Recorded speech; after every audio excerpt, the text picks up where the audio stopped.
So we are going to discuss Newton's laws of motion. The first part that today we are going to discuss are different types of forces. Non-contact forces like gravitational force, electrostatic force, these are called field forces. Field forces, we are going to discuss this gravitational forces later in class 11, and electrostatic forces we will discuss in class 12. Now the next part that we are going to detail here in this chapter is the second type of force, that is the contact forces. Under this we are going to discuss tension force. Now what is that? We will try to understand. Normal reaction force,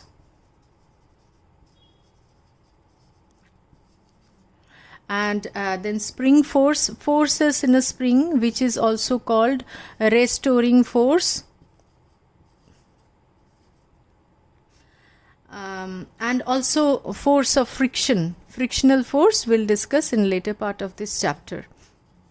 Okay, so these are the forces that we are going to discuss. So let us now talk about this tension force and normal reaction force first, then we'll talk about this spring force, and frictional force we'll discuss in a separate chapter.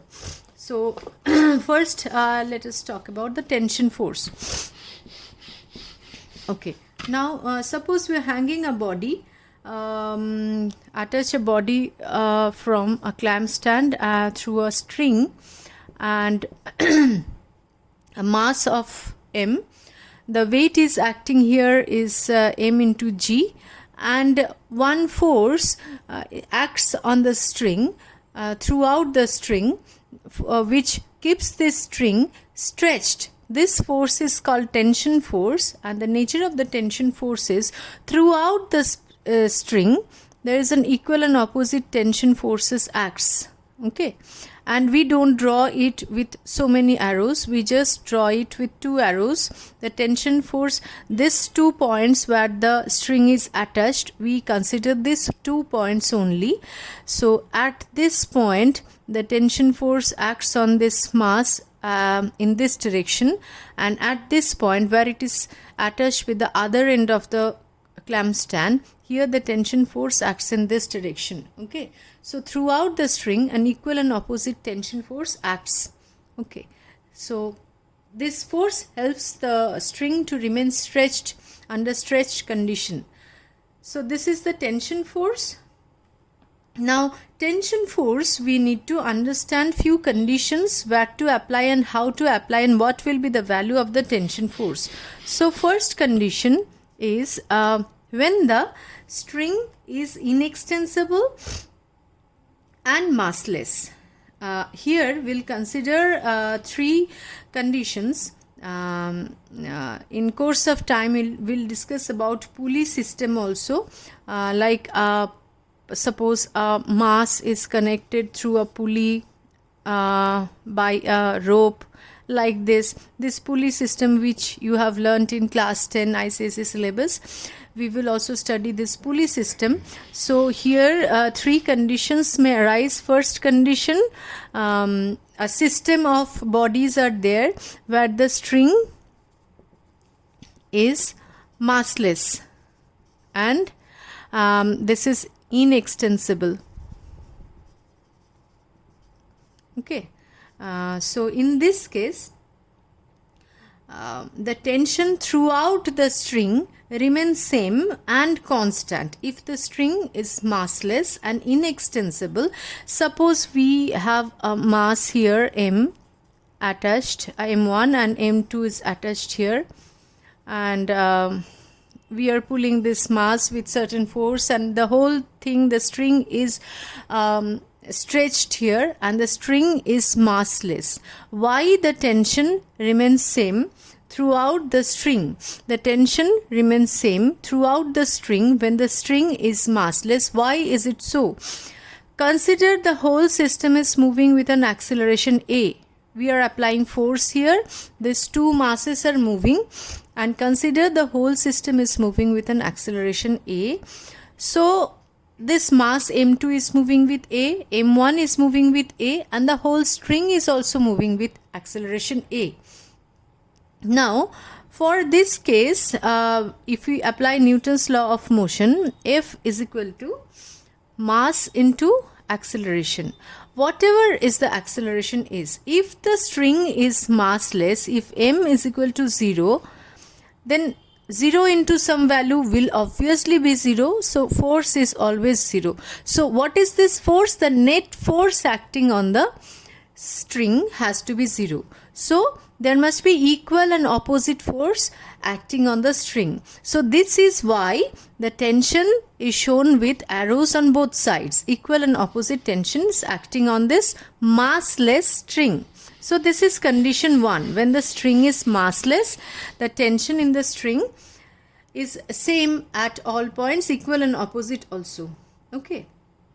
Now a second condition may arise. Suppose we have a pulley system also. So first condition, where the string is massless. Second condition, we have a pulley here. First condition was string was massless. In the second condition, we have a mass M1 here, and a string attached. The same string passes through it and is connected to a second mass M2. Okay. So if the pulley is here, the condition may arise in the question. It can be written that this rope is moving and this part is frictionless. It can be frictionless, and in some cases, in some problem, you will find that in this part there is a friction acting in the pulley. So ideally there is no friction, but actually there can be friction. There is friction present. So when the string is massless but there is friction in the pulley, in that case the tension in the both sides of this pulley are different. So if the tension here is T1,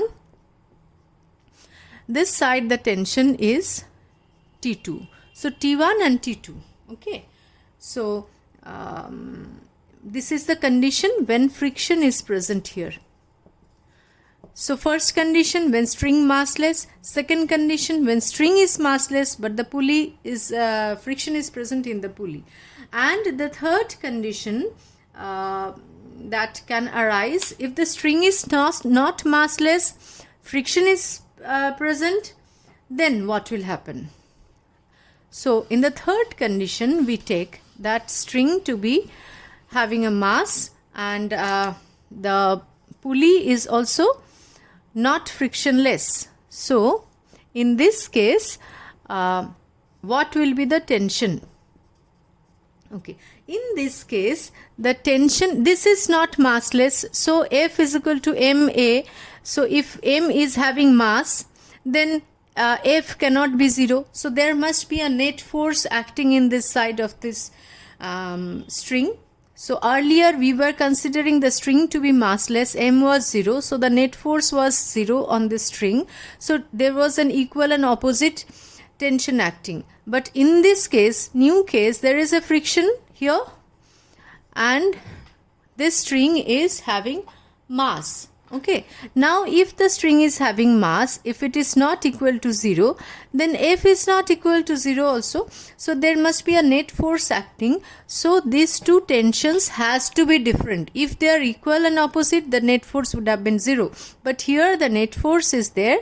So this is T1, this is T2, this side also T3 and T4. So these are the basic principles where we consider the three conditions. Now we will try to understand the normal reaction force. So normal reaction force, suppose a block is resting here, so a weight is acting downward, a normal reaction force acts from this along this surface of contact and perpendicular to the surface of contact. A normal reaction force acts on the block upward. So this is the simplest form of normal reaction force. Now if we have three such blocks, so in which direction and what will be the normal reaction force? Suppose this block M1 on top of it is M2, and on top of it is M3. So here if we consider, we have to consider the normal reaction forces. Now let us try to understand the normal reaction forces. So for this M3, weight is acting downward. Now we will draw the forces on M3 separately. So we have our M3, and weight of M3 is acting downward, and it is suppose forget that this M1 and this table are present. Now we'll consider M2 and M3. So M2 and M3 is weight is acting on M2, and M2 is giving a reaction force on M3. So what are the forces acting on M3? M3's weight is acting from the center of gravity, and a normal reaction force is acting upward. So these are the two forces acting on M3. Now what about M2? Okay, so no, sorry, this is a normal reaction force, this is the weight. Now what about M2? Let us try to understand. This M3's weight is acting on this M2, and from here we can see that weight is equal to normal reaction force. So in between these two surfaces, equal and opposite normal reaction force acting. This is, let's say, N1, and between these two surfaces, M2 acts on M1. This is N2, normal reaction force N2, and the reaction force of M1 on M2 is in this direction, N2. So on M2, what are the forces acting on M2? On M2, this N1 is acting downward. So N1 is acting downward, which is eventually is equal to W. And N2, the normal reaction force of M1 on M2 is acting on this direction, N2. And of course, the weight of M2 is acting in this direction, weight of M2. Okay. Now, what happened to this M1? On M1, of course, the weight of M1 is acting downward. This table is giving reaction force on M1. So let's say this be as, let's take this as N. N is acting in this direction, and the reaction force on this mass M1 is acting on reaction force N2 on M1 is also acting. So N2 is acting downward. So in each and every case, we are not considering the weight is acting downward. Here weight is acting downward, that's separately. Weight is equal to normal reaction force. At the surface of contact, we only consider an equal and opposite action reaction forces. This between these two surfaces, M3 is acting action force is N1, which is eventually is equal to W, and reaction force equal and opposite in upward direction. On M2 and between M2 and M1, N2 is acting downward on M1, N2 here is acting upward on M2, and between these two surfaces, normal reaction forces, N acting on M1 and N acting downward on this table. So this downward force is acting on the table, will not consider it as a force on M1. So these three are the forces acting on M1. So this is all about normal reaction force, and the next part here is spring force. So when a spring is in normal condition and it's not extended, let's say this length is x, if we extend it from this condition which is not extended, relaxed condition, if from this relaxed condition, if we extend it by an length x, so a restoring force, if we are extending in this direction, a restoring force acts in the opposite direction. So that's force, restoring force is proportional to this displacement and opposite to this displacement. So the restoring force is given by minus kx, where k is a constant which is called spring constant. So this is all about the force, and while discussing the normal reaction force, we have also discussed how to separate a body from a system of bodies and draw the forces acting on it. This sort of diagram is called free body diagram. So in the next part, next discussion, we'll try to add some examples from free body diagram, and that's all for today.